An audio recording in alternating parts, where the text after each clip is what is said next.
Hello everybody and welcome to Masu Pro Wrestling presents Never Letting Go. I'm your host and sole commentator, Masu Pro Wrestlington, and tonight we are going to start off this historic event the same way we did last season, but a little bit reversed, a little bit mixed up. Instead of the idols, it will be the icons starting this season with that golden opportunity hanging above the ring, the brass ring looking to be collected by a handful of icons here tonight, and someone that has been waiting to grab that brass ring is definitely none other than former two-time Icon Division champion TheSleepyPengu, who just hasn't quite gotten that opportunity, hasn't quite gotten into that title contention, looking to get back in there, and this could be absolutely a perfect chance for him, especially when we look at the facts, the numbers, the statistics of Zarataro being one of the longest reigning, I believe the longest reigning MPW Icon Division champion of all time. Having an opportunity to cash in at any point, to declare a title opportunity at any point, anywhere in an MPW ring, that's an incredible advantage, and I think no one else understands that slightly as much as Gaelic Angel. He knows what it means to get this advantage, and he is looking to grab it. Last year in the icons, the icon that picked up the golden opportunity was none other than Garreth Unported, who is actually barred from the Icon Division Championship for the rest of the season. So unfortunately for him, we won't be seeing a two-time repeat Golden Opportunity winner, but we could see a former two-time Openweight champion finally get that opportunity to grab an Icon Division Championship at his leisure. I know that Gaelic Angel is not going to be looking away at this opportunity lightly. He's going to be taking it quite seriously. The new look for Angel in Season 2, and it's a whole different style for Angel coming into this match. And of course, I mean, when I talk about these people that have been waiting for opportunities after opportunities after opportunities, they just keep coming, and this is exactly what I'm talking about. This is why this briefcase hanging above the ring is so important in this industry. It gives you that opportunity that you wouldn't have otherwise. That is why it's known as the golden opportunity. And FlairZero coming in straight from work, ready to put in the work, try to get that opportunity, because another really impressive talent that just gets put to the sidelines, doesn't get those championship matches. Unfortunately, not everyone can be a champion in MPW, a former openweight champion in his own right, currently in the Tag Team Championship Tournament with his wife, GlitchyBasturds. Team Technically Support picked up a win against Bear and Greg, one half of the coalition of humans against treachery. And now looking to maybe pick up an opportunity, an extra chance at a belt, maybe be the first ever dual champion in MPW history, be a tag champion, the first ever tag team champion, and also a Icon Division champion at the same time. It's to be seen, but if he can do it, I think Flair is definitely the one that can do it. I mean, Season 2 has been all sorts of wacky, wild, and weird, and I would say that FlairZero maybe looks the same kind of Flair, but I feel like he's got that drive in his head. He's got that mindset. He's got that grind set. I'm excited to see where Flair goes into this match. But of course, we're not done with stars coming in. Talking about opportunity slipping out of your grasp, Adur Potato was the first challenger to Zarataro's championship in his first ever one-on-one Icon Division championship match. Zarataro systematically took down Potato, and those dreams of being Icon Division champion, getting his first championship in the business, dashed and driven away. And now Potato, the stone dog of MPW, is going to climb up that 20-foot ladder and try and grab that briefcase, get both paws on that briefcase, and earn himself a shot at any point in time, that golden opportunity. This is an opportunity for so many people that don't get that chance, that opportunity. It's a hard word to say that. The word of the day is opportunity at Never Letting Go. And someone who would, once he gets onto that championship, he doesn't want to let go. I have my opinions as an unbiased commentator towards this man right here, but unfortunately, I'll keep my mouth shut as MerlinGTB, wanting to become a 3-time Icon Division champion, looking to get his shot at the gold once more. Last month at Realizing Redemption, MerlinGTB did not realize redemption against Zarataro in Zarataro's second defense. And now he's here to maybe get any advantage he can, any sneaky opportunity, because if you guys remember from last season, Garreth Unported did not only win the golden opportunity, he cashed in on TheSleepyPengu during a match with his partner at the time, his teacher MerlinGTB, this man right here, and they systematically, or they basically turned it into a 2-on-1 match against the champion, allowing Garreth to pick up his first ever Icon Division championship.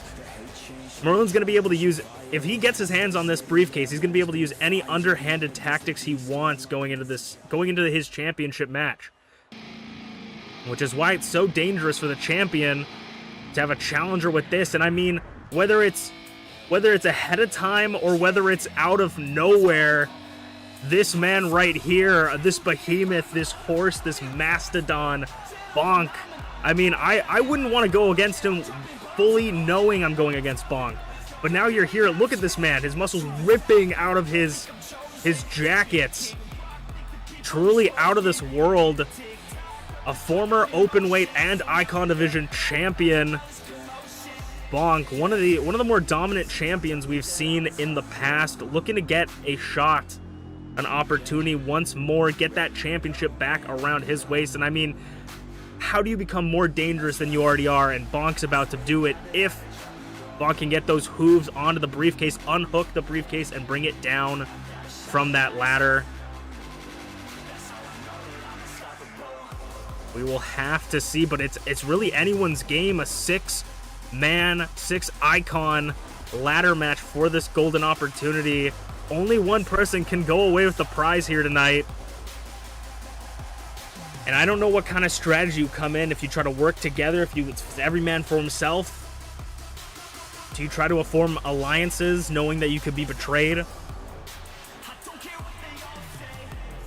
I don't think anyone really has an advantage coming into this match. Other than, you know, you can look at the specific advantages, right? You look at Bonk, he's got that strength advantage. You look at Merlin, got that cunning advantage. You look at Angel. Angel's resilient, willing to put anything, risk anything on the line to get this win.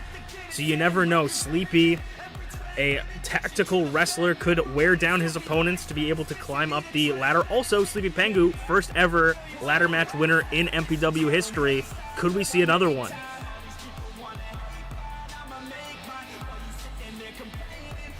How do you pick a winner out of this 6? I seriously don't know. I'm not a betting man myself, but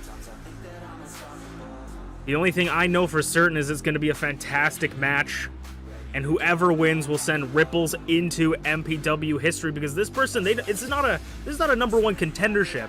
This isn't next week they're going to get a title match. This isn't a month from now they're going to get a title match. This is any point of their choosing at any time.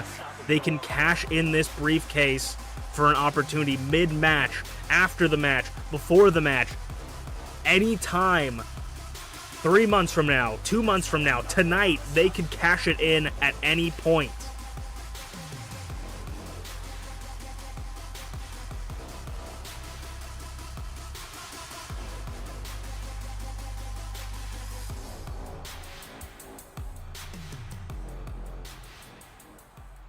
And now, as we get all 6 members in the ring, they're going to start picking up dance partners, and Bonk's already clearing the ring, and so is Flair, leaving Merlin and Angel in the ring by themselves. Back body drop by Potato on the outside. Sidewalk slam by Merlin in the ring. You don't want to take your eyes off. What the hell was that by TheSleepyPengu? You don't want to take your eyes off the screen. You might, if you blink, you might miss something. An inverted suplex by Sleepy to Flair. Off the ropes, misses it.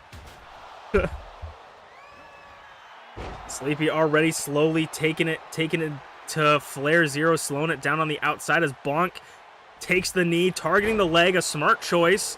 You're going to need those legs to climb up the ladder, and Merlin's wasting no time looking to grab that ladder. The only way you can win this match is by climbing up the ladder and grabbing the briefcase. Merlin slid that ladder in, but unfortunately won't be able to use it. Inverted suplex by Angel. Angel all alone with Potato in the ring. Either one could take advantage and win the golden opportunity early if people aren't careful. Sleepy and Flair fighting outside, and a chop to the head as Bonk takes the Merlin. They got some history. Bumps him in the ring, and Angel off the ropes ducks by Potato, double choke bomb. It looks like no, reversed by Angel. As Sleepy takes the armbar to Flair, and Merlin's getting sent back into the ring. Angel, the first one to grab the ladder in the ring and set it up. Angel's looking to maybe try to position himself favorably, and it looks like Bonk's going up the ladder, and so is Potato, and Merlin's trying to stop Bonk, and Angel looking to tip over both of them, but Merlin stops it. Potato is the only one up on the ladder. Samoan drop onto Bonk. I don't think Merlin really quite caught that, but he tries to knock Potato, and now Merlin's gonna meet him up there, and anyone here could just quickly grab that briefcase. These matches could go on forever or take forever. Oh my god. Looney Tunes logic with Potato as he waited.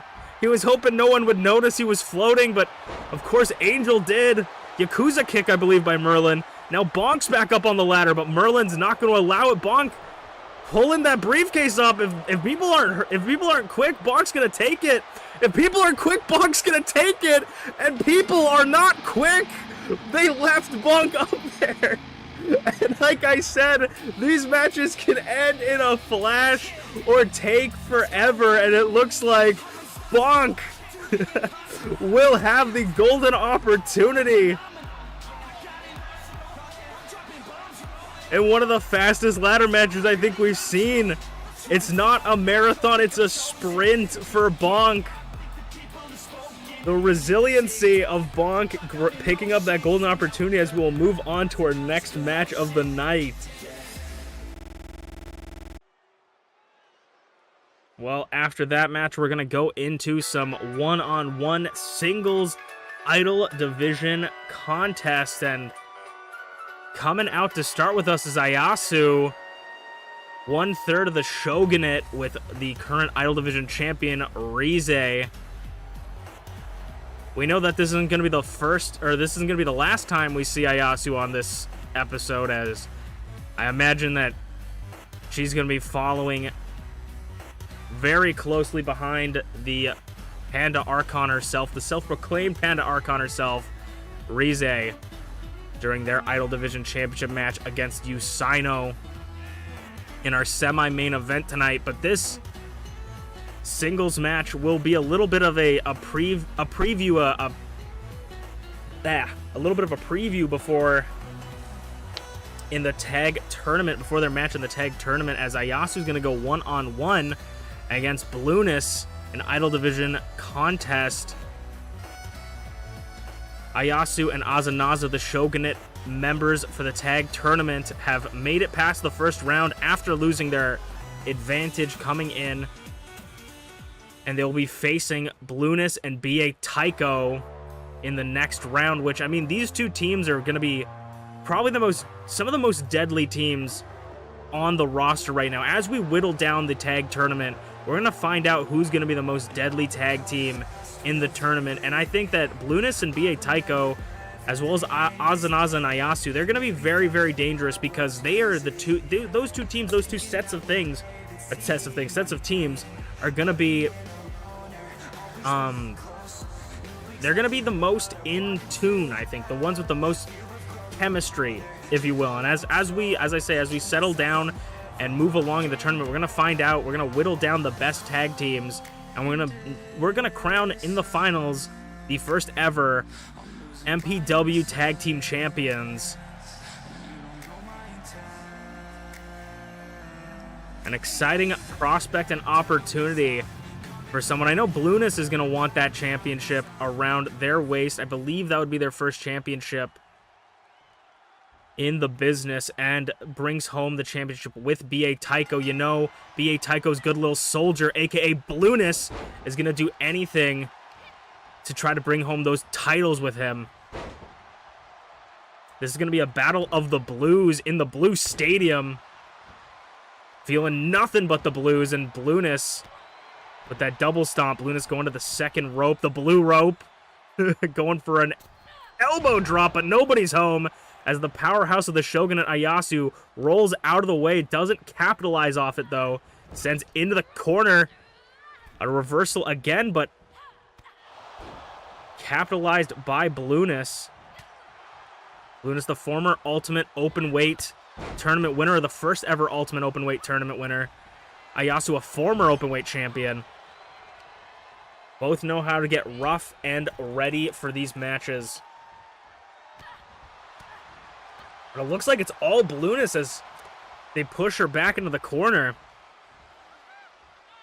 Now Blueness setting Ayasu up on the ropes, using the ropes for leverage, pulling the leg, trying to pull at the ligaments on the knee.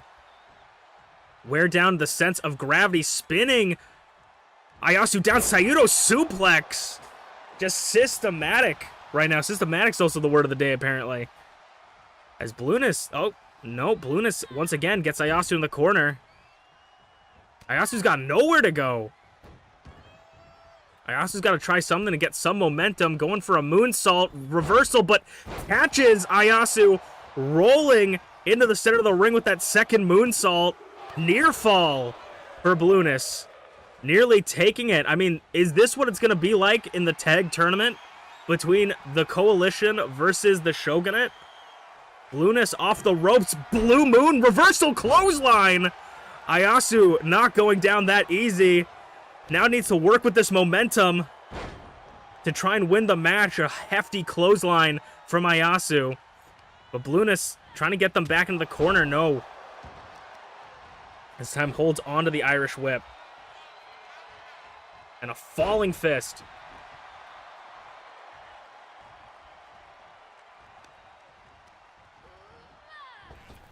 Off the ropes, bumps him. And a Hurricane Rana from Blueness. It has been Blueness out the gate. Other than that reversal by Ayasu, it has been Blueness all here. And maybe that's just going to be commentator's curse. Looking for a stalling suplex by Ayasu. Rushing the blood straight to the vampire's head. Bouncing them into the corner, this time giving them a little bit taste of their own medicine. But Blueness is quickly out of it, and a drop kick to the temple. Ayasu back up to their feet, though. A drop kick doesn't knock down Blueness. And Blueness just going to keep carrying Ayasu into that corner. Their favorite place to go. And they're going to hook the leg on Ayasu. Was it enough? 2. Not quite yet.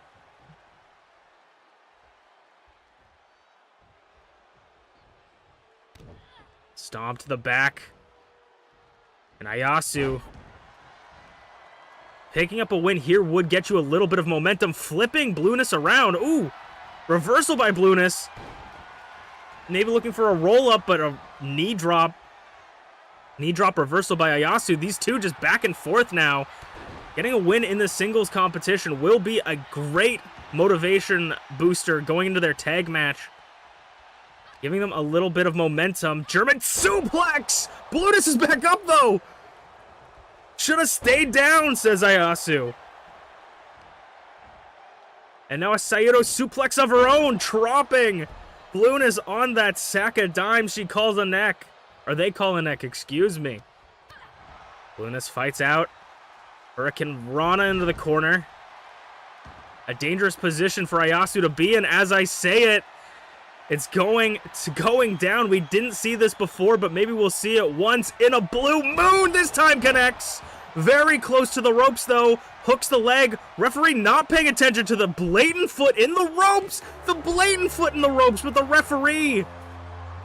Referee too busy looking at the shoulders down. And Ayasu, I mean, Blueness is going to take that. Blueness is going to say, raise my hand and say, make sure everybody knows that I picked up the win. I don't want there to be any uncertainty. But unfortunately, uncertainty will grow as we continue never letting go. Blueness, I mean, will that be the same ending in their tag match, or will it be a completely different story for the Shogunate? Well, we're going to move on to our first championship match of the night. The MPW Open Weight Championship will be defended by Garreth Unported by any member of any division randomly selected. We'll check that out next. It's time for the first of 3 MPW championships on the line. The Openweight Championship is defended against anybody randomly selected by both divisions, from both divisions, and it is held within Falls Count Anywhere match rules. Who will be challenging for Garreth Unported's Openweight Champion? And we are going to get some inter-division matchup here tonight. And if I'm Garreth, he's defended the championship once, but Garreth is staring down the longest reigning MPW Openweight Champion in history, looking to become a 2-time Openweight Champion, Tyranno Maximum. The Tyranno Maximum is the only Openweight Champion that has ever defended the title 3 consecutive times over 70 days. 30 days under 100, that's quick math.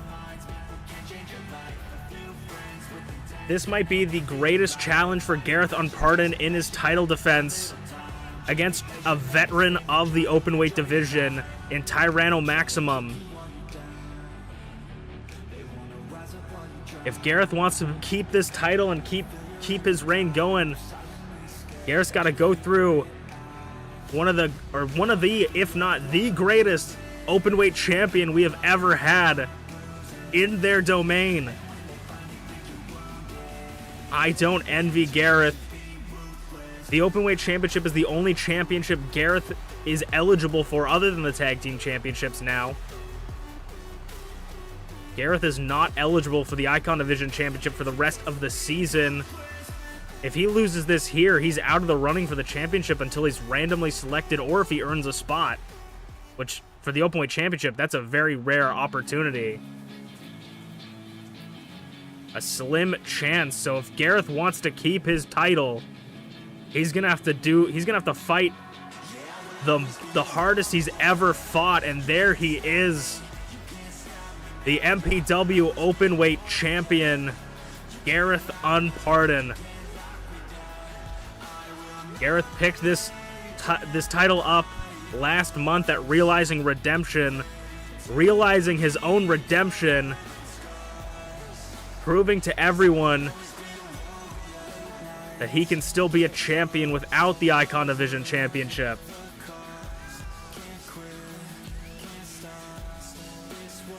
Looking to keep a hold of that championship.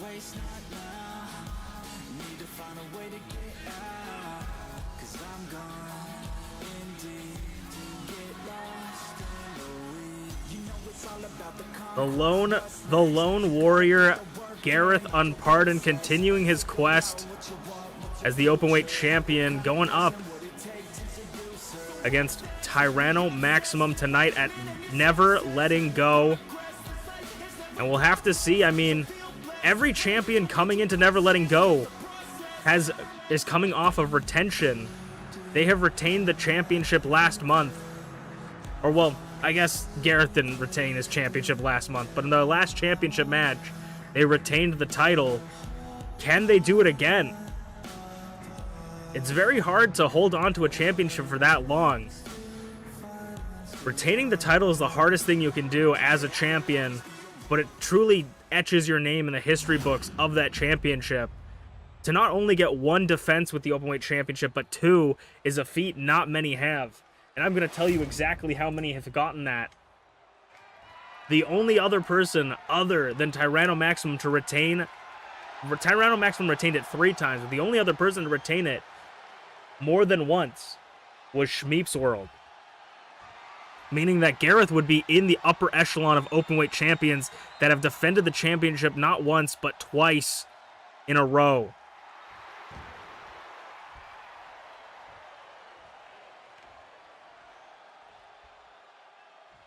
For Garreth, this is the World Championship. For Garreth, this is the Icon Division Championship. The Openweight Championship is the most important title to Garreth Unported.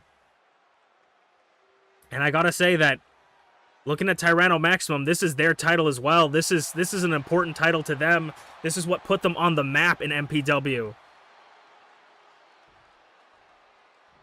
Falls count anywhere, meaning that you can pin or submit your opponent anywhere inside the arena, whether in the ring or outside it. And weapons are not only allowed, but encouraged in this matchup. As Garreth gets a quick offense off early in a bulldog. Garreth nearly lost the title to Greg in his first defense. It was a very close fight. But fortunately for Garreth, he was able to pick up the win. Garreth beat Ayasu for the championship. Ayasu, we saw in the previous match, lose to Blueness. Snap mare to Ty. And now Garrett's going to follow Ty to the outside. Hurricane run into the stairs. Into the steel steps and onto the concrete floor. Like I said, all violence is allowed in the Openweight Championship matchup. I gotta stop saying matchup. Icon versus Idol Division. Right beside the French-Canadian commentators table. Pushing. Using his strength against Ty, and now a Fisherman Buster onto the concrete.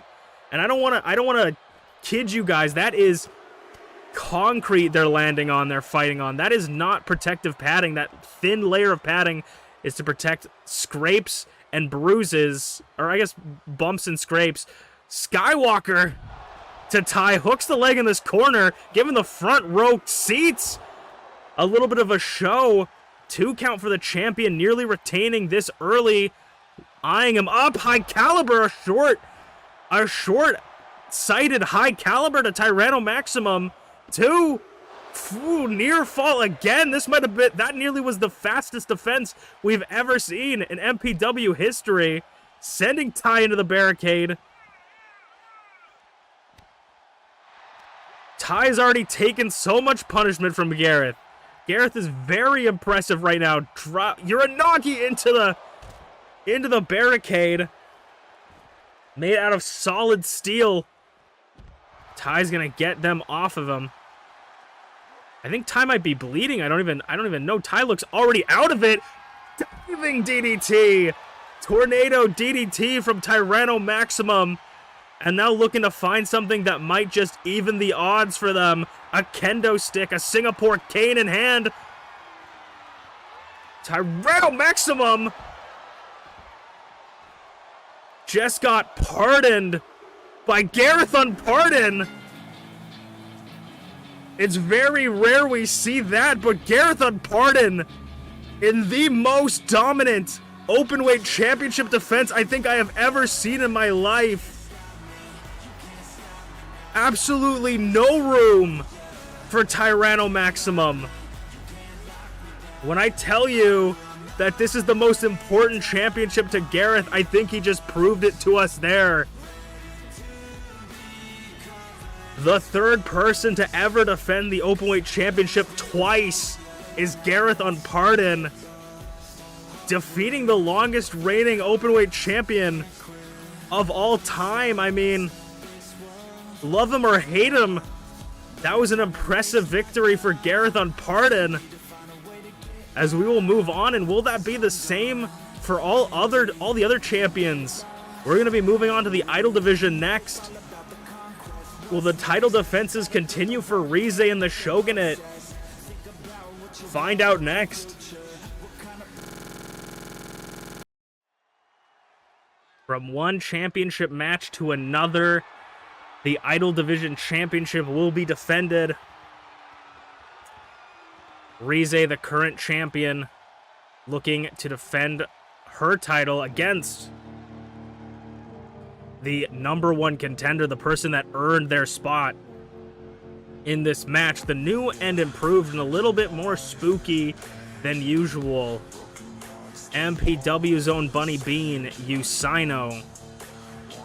Who Usaino really came out of nowhere in the Idol division as of recently. I mean, Usaino's always been very, very impressive, very, very good, but just never quite getting that opportunity, never quite earning that spot to win the championship. The closest they've ever been was in the Elimination Chamber where Glitchy pinned them. They were the second survivor. I always talk about this. But Usaino is here one-on-one to get the Idol Division Championship against Rize. These two have a little bit of a checkered history. Neither really friends nor rivals, but they've had some bumps in the road down the way. Way back when, in Season 1, Rize and Usaino were in one of the first Idol Division tag team matches where Rize would leave Usaino in the match, leave it to a one-on-2 against TeaTheShiba and ShmeepsWorld. And then they would also be one-on-one, or facing each other opposite in the War Games team. Usaino would be on the team with Draven, Shmeeps. And I genuinely don't remember the fourth person. Against Glitchy T, Rize, and Minty. I think it's MamaInu, actually, was the fourth person. Yeah, MamaInu. But Usaino faced down Rize in War Games on the winning team. And now sporting a completely new look.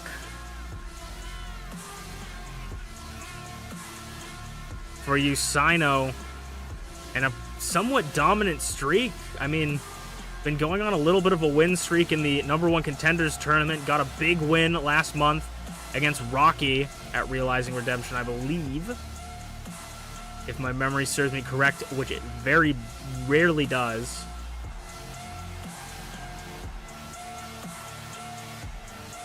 But of course, this is not going to be any easy task for Usaino, as Rize is very rarely ever alone when defending her championship. She will have the right and left hands of the Shogunate in her corner, trying to help retain that championship. Rize has retained the championship once before. Can she do it again?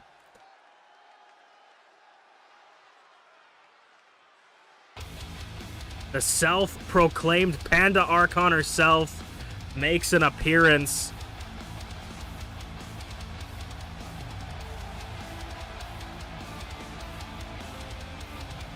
And like I said just a few seconds earlier, not alone. Aza, Naza, and Ayasu closely behind the Shogunate. Can Rize retain? This has been the one thing Rize has been going after, pining for, is the Idol Division Championship. And now that she finally has it around her waist, she has aligned herself with two other members of the Idol Division to keep that championship fastened around her waist. An interesting thing to note, though, is outside of these championship matches, Rize isn't that dominant. Is it a fluke? Is her championship run a fluke? Or does she show up when it matters to defend this championship?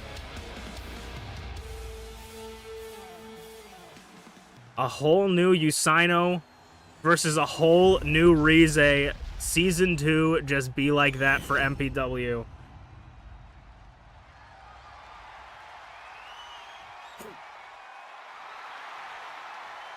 Usaino still has a little bit of that pep in their step.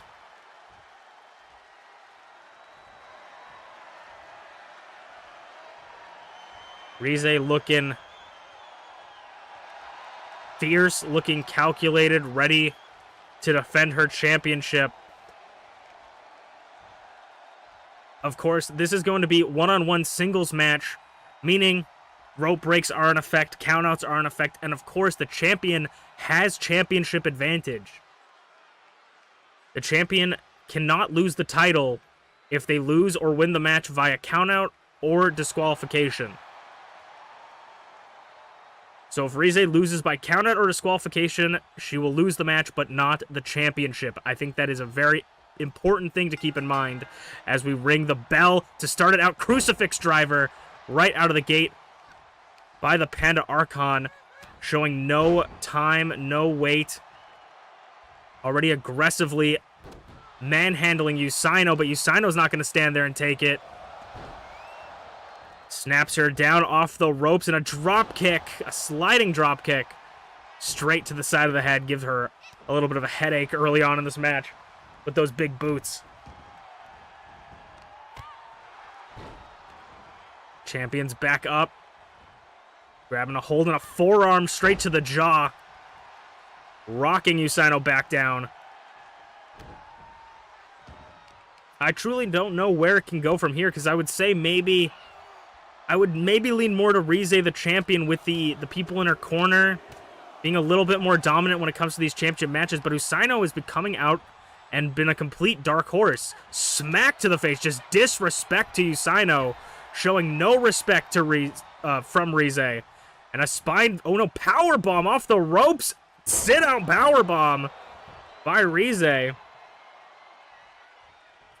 Usaino's been a little bit of a dark horse, picking up wins I wouldn't usually expect them to pick up, but they've been doing it quite well, as Azanaza the bunny blocking Usaino's path, flying forearm from the top. Kip up, Usaino's back up, but Rize gonna send them into the steel steps. And now this is where I was talking about earlier. Usaino's gonna want to pay attention.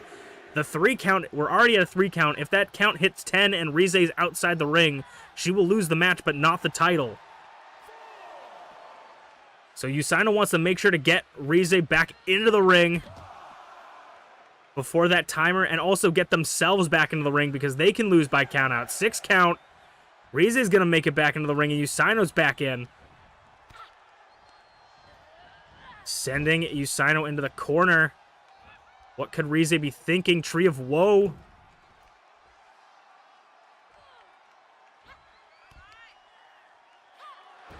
And just dumping Usaino onto their head. Goes for the cover, very close to the ropes, though. Kick out of 2 for Usaino. Gonna have to try something different if they want to be able to be pick up their first ever championship in MPW, their first ever Idol Division championship as well. Rize's up, and Rize maybe looking for a moonsault, split-legged moonsault from Rize. Showing off a little bit to the crowd, knowing that Usaino's a little bit of a high flyer, trying to maybe get to the head. Back and forth already. And a DDT. Rize already looking to end it. Grabbing Usaino. Wrath of God. Collapsing Usaino to the canvas for the championship. Kick out by Usaino. Not quite there yet, and Rize already showing signs of frustration early on, which is not good.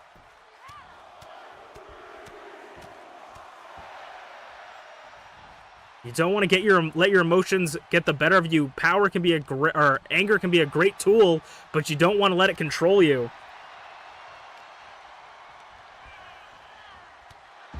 And a leg lariat back up top. Could we be seeing another flying forearm from the top rope? Ooh, flying fist, but Usaino had it scouted this time. And a stalling suplex, trying to slow down the pace of the match a little bit. Because if you can control the pace of the match, you control how much stamina you're using, and you're able to keep up the pace, but you don't want to get overwhelmed by your opponent. Usaino off the ropes, dropping the knee onto Rize.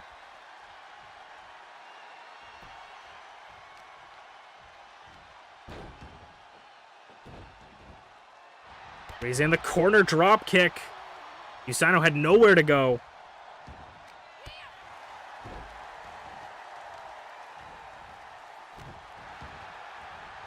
Usaino looking to go up to the middle rope. And oh my god, a drop kick from the middle rope, a vicious drop kick. And of course, this is what I talked about a little bit earlier with having people in your corner. Ayasu name calling to Usaino, catching them off guard.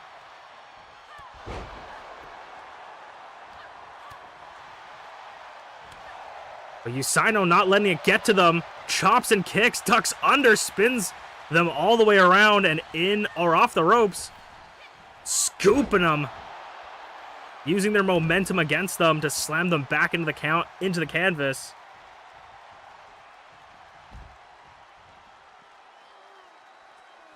Rize once again bringing Usaino, or meeting Usaino out on the outside. And use the dangers of the arena to their advantage, but also Usaino, those could quickly turn to you as they dance in front of the French-Canadian commentator table. DDT onto concrete, head meeting concrete.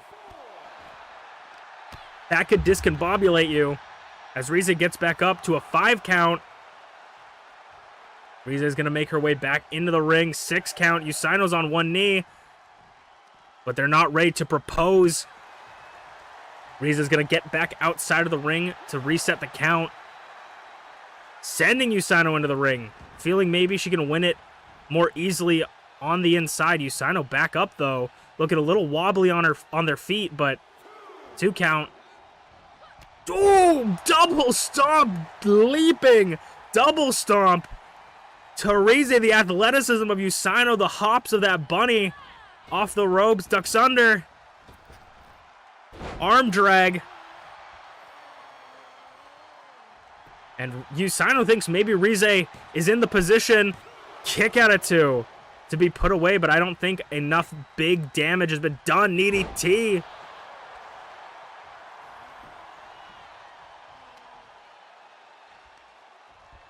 Ooh, I thought for a second maybe another Wrath of God. I held my breath, but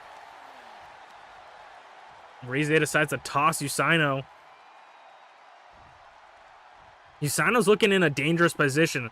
Looks like they may be out of it. And I called it.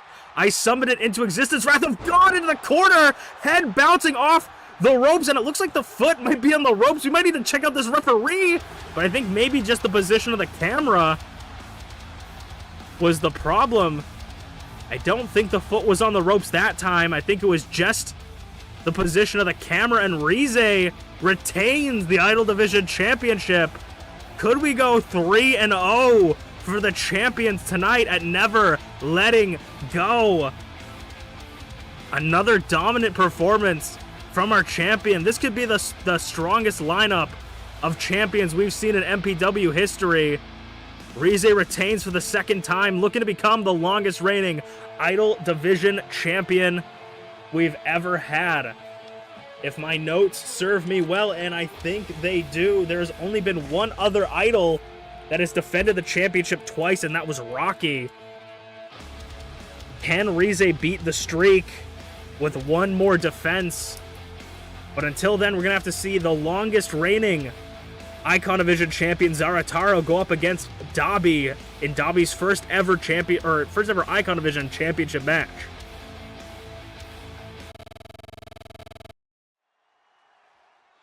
All right, it is time for the main event of the evening at MPW presents Never Letting Go, 1-on-1 Icon Division Championship on the line. For the first time in his career, Dabi will be going 1-on-1 for the Icon Division Championship. And I gotta say, I mean, I talk about this guy a lot, but he is truly the dark horse in the Icon Division. I mean, you never really know what to expect from this guy with his unorthodox fighting style. Zarataro has been the most dominant Icon Division champion we've seen in history, retaining the championship, I believe, twice. The only champion in the Icon Division to retain the championship twice. Can Zarataro do it a 3rd time? Retained it against Merlin, retained it against Potato, won it from Bonk. Now going up against Dobby, and I mean, if I'm Dobby, I'm going to feel a ton of pressure coming into the... I'm going to feel a ton of stress and pressure coming into this match, seeing two of maybe the most dominant defenses we've ever seen in MPW history, with Garreth defending the Openweight Championship and now Rize defending the Idol Division Championship with a little bit of help from Ayasu. Now facing one-on-one with the longest reigning, most dominant champion we've had. I mean, if I'm Dobby, I just need to try not to get in my head, because you're going up against a real-life superhero in the hamster of Zarataro, former Openweight champion, now longest reigning Icon Division champion. This guy's career just doesn't stop going up in MPW.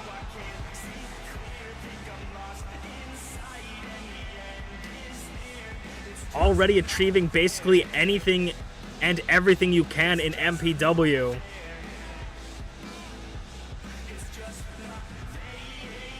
Will we see a third defense tonight? The first ever Icon Division champion to defend 3 times in consecutive championship matches? Or will Dobby earn his first championship in MPW and his first Icon Division championship?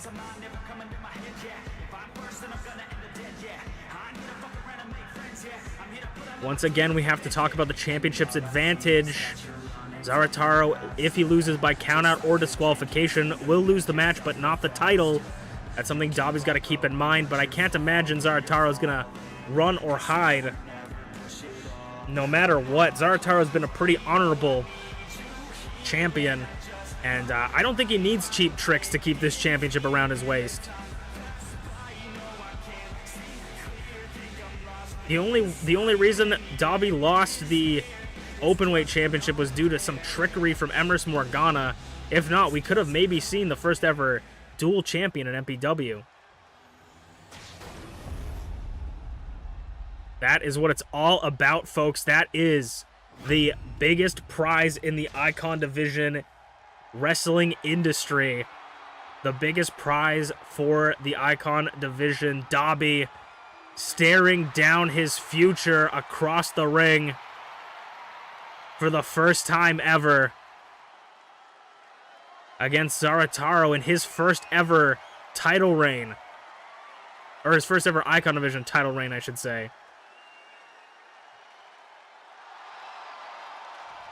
How will this one end? Will it be 3-0 for the champions? Or will Dobby be the 1-2-1?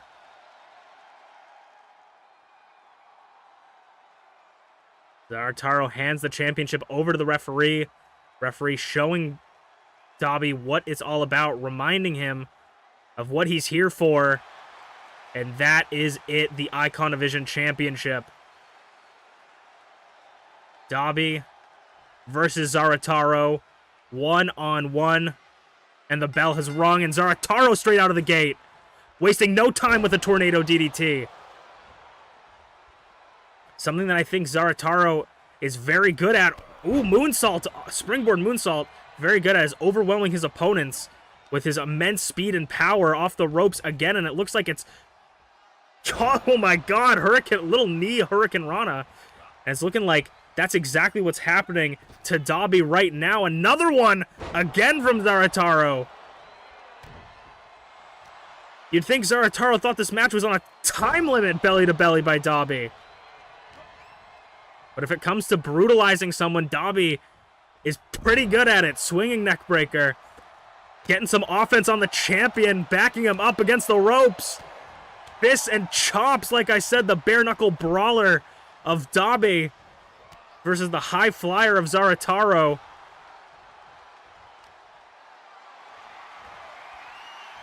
Into the corner. Head first off the turnbuckle and busts Dobby open early. Winding up for a drop kick. Targeting that head. That blood is going to be dripping into Dobby's eyes. That's going to become a huge distraction for him. Hopefully he can keep track of it. What the hell was that even? Zarataro's pulling off things I didn't even know was possible with the human body.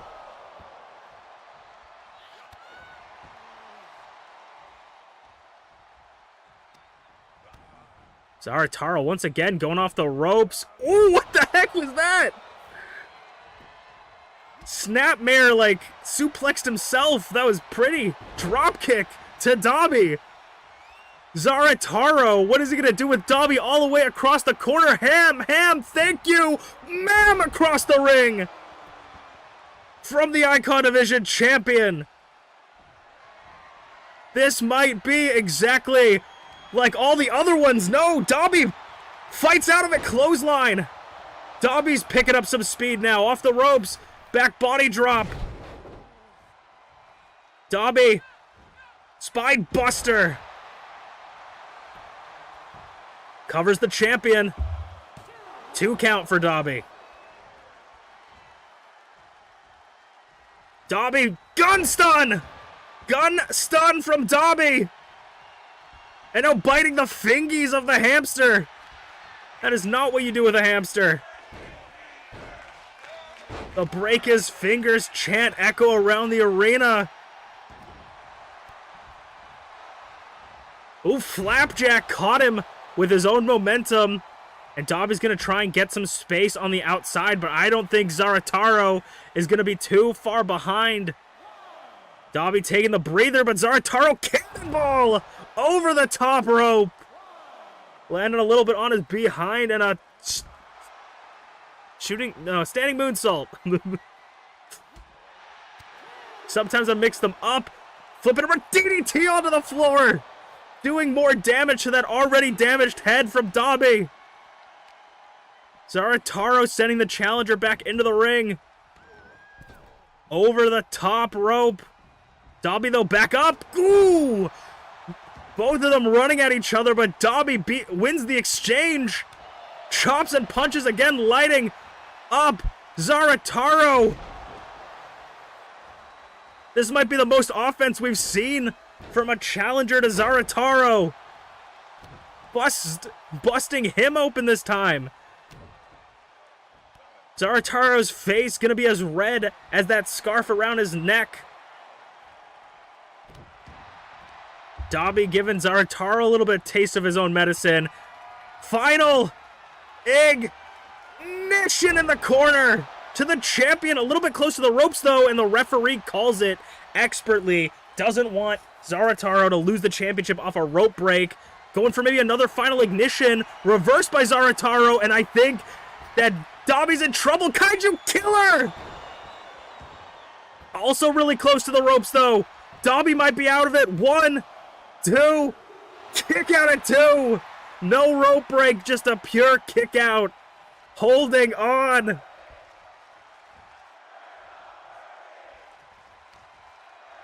Zarataro nearly defending the championship for the 3rd time. Going back up to the top rope. Could we see another one? Ham, thank you. Mam connects. In the center of the ring this time. Away from the ropes, and Zarataro defends the Icon Division Championship. And a hard-fought match by both competitors. Zarataro retains for the 3rd time, continuing the longest reigning Icon Division Championship title reign in our history.